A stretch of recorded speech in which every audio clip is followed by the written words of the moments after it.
मुस्कान जल्दी जबलपुरा पापड़ तनुज को मुकुल ने मार दिया है। पापड़ तनुज को मुकुल ने मार दिया है। कहा जाता है कि इंसान के अंदर लालच, नफरत या जुनून अपनी हदें पार कर जाए तो वह सही और गलत के बीच की सीमा को भूल जाता है। हम अक्सर सोचते हैं कि प्यार, परिवार और रिश्ते सबसे ऊपर होते हैं, लेकिन जब यही रिश्ते एक इंसान के रास्ते में रुकावट बन जाए तो वो अपनी मंजिल तक पहुंचने के लिए किसी भी हद तक जा सकता है। आज की ये कहानी एक ऐसी लड़की की है जिसकी जिद और जुनून ने उसे अपने ही परिवार का दुश्मन बना दिया। एक पिता जो अपनी बेटी की खुशियों के लिए हर संभव कोशिश करता था, एक भाई जो अपनी बहन के लिए हमेशा एक मजबूत सहारा था, लेकिन इन्हीं दो लोगों की जिंदगी एक ऐसे खेल की हिस्सा बन गई जिसे वो खुद भी नहीं समझ पाए। एक 16 साल की लड़की का खौफनाक प्लान, एक वॉइस नोट जिसने इस मर्डर मिस्ट्री को और भी उलझा दिया। मुस्कान जल्दी जबलपुरा पापड़ तनुज को मुकुल ने मार दिया है। पापड़ तनुज को मुकुल ने मार दिया है। और एक ऐसा खुलासा जिसने पूरे शहर को हिला कर रख दिया। ये कहानी सिर्फ एक हत्या की कहानी नहीं है, ये उस गहरी मानसिकता की कहानी है जो इंसान को इतना अंधा बना देती है कि उसे अपने ही अपनों का खून बहाने में भी हिचकिचाहट नहीं होती। क्या एक बेटी अपने ही पिता और भाई की दुश्मन बन सकती है? क्या ये सिर्फ एक इमोशनल ड्रामा था या इसके पीछे कोई और बड़ा राज छिपा था? ये कहानी आपको सोचने पर मजबूर कर देगी कि आखिर इंसान अपनी इच्छाओं को पूरा करने के लिए किसी भी हद तक गिर सकता है। मार्च 2024 जबलपुर के सिविल लाइन रेलवे क्वार्टर में रहते थे 45 साल के राजकुमार विश्वकर्मा, उनकी 16 साल की बेटी काव्या और 12 साल का बेटा तनिष्क। राजकुमार की पत्नी 2023 में गुजर चुकी थी। इसके बाद बच्चों की पूरी जिम्मेदारी उनके ऊपर आ गई थी, लेकिन किसी को क्या पता था कि इस घर में एक ऐसी घटना घटने वाली है जिसने पूरे इलाके को हिलाकर रख दिया। 15 मार्च 2024 की रात काव्या की कजिन सिस्टर के फोन पर एक डरावना वॉइस नोट आता है। मुस्कान जल्दी जबलपुरा पापड़ तनुज को मुकुल ने मार दिया है। पापड़ तनुज को मुकुल ने मार दिया है। उसका पूरा परिवार चौंक जाता है। वे तुरंत राजकुमार को फोन लगाते हैं, लेकिन कोई जवाब नहीं आता। फिर जब परिवार के कुछ लोग राजकुमार के घर पहुंचते हैं तो दरवाजे पर ताला लगा होता है। जब आसपास के लोगों से पूछा गया तो पता चला कि सुबह से राजकुमार और उनके बच्चे घर से बाहर नहीं निकले थे।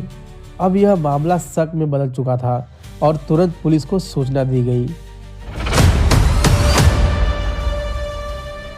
15 मार्च की रात 11:30 बजे पुलिस दरवाजा तोड़कर अंदर घुसती है और जो कुछ वहां दिखता है उसे देखकर सबके रोंगटे खड़े हो जाते हैं। बाथरूम का दरवाजा खुलता है और वहां राजकुमार की लाश पड़ी थी। फिर जब पुलिस और तलाशी लेती है तो फ्रिज खोला जाता है और उसमें एक कंबल से लिपटा हुआ तनिष्क का शव रखा हुआ था।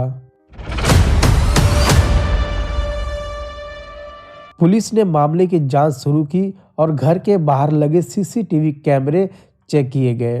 रात 2 बजे एक रेड स्कूटी घर के सामने आकर रुकती है। स्कूटी पर मुकुल नाम का लड़का बैठा था और काव्या धीरे धीरे अपने घर से निकलती है। काव्या के हाथ में मोबाइल था और वह बिना किसी डर के मुकुल के साथ स्कूटी पर बैठकर चली जाती है। यह देखकर पुलिस को शक हुआ, क्या काव्या इस हत्या की साजिश में शामिल थी? मुकुल कोई अनजान लड़का नहीं था, वह काव्या का दोस्त था और यही नहीं, 2023 में काव्या को भगाकर ले गया था।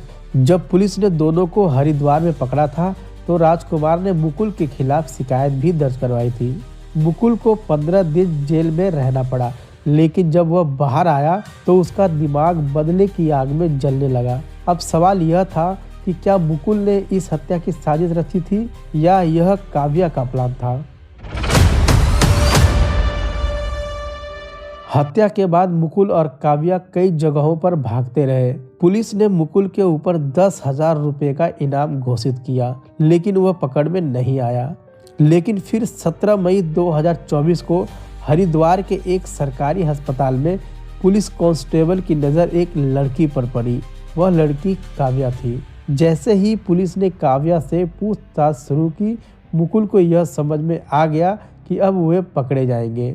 वह बहाने से वहां से भाग गया, लेकिन काव्या पकड़ी गई। इंट्रोगेशन में काव्या ने बताया कि वह मुकुल से दोस्ती रखना चाहती थी, लेकिन उसके पिता उसे अलग करने की कोशिश कर रहे थे। अगर वह पिपरिया शिफ्ट हो जाते तो मुकुल से कभी नहीं मिल पाती। इसलिए मुकुल और काव्या ने मिलकर हत्या की योजना बनाई। मुकुल घर के अंदर गया, राजकुमार को मार दिया। फिर जब तनिष्क ने देखा तो उसे मारकर फ्रिज में डाल दिया गया। हत्या के बाद काव्या पिता के अकाउंट से 5 लाख रुपए निकालकर भाग गई, लेकिन पैसा खत्म होते ही उनकी सच्चाई सामने आ गई। क्या काव्या सिर्फ एक मासूम लड़की थी जिसे मुकुल ने भड़काया, या फिर वो खुद इस प्लान की मास्टरमाइंड थी? क्या आपको लगता है कि काव्या को भी मुकुल के बराबर की सजा मिलनी चाहिए? आप अपनी राय हमें कमेंट बॉक्स में जरूर बताएं। अगर चैनल पर नए हैं तो चैनल को सब्सक्राइब करके जाएं, ताकि ऐसी ही खौफनाक कहानियां रोज आपको मिलती रहे। धन्यवाद।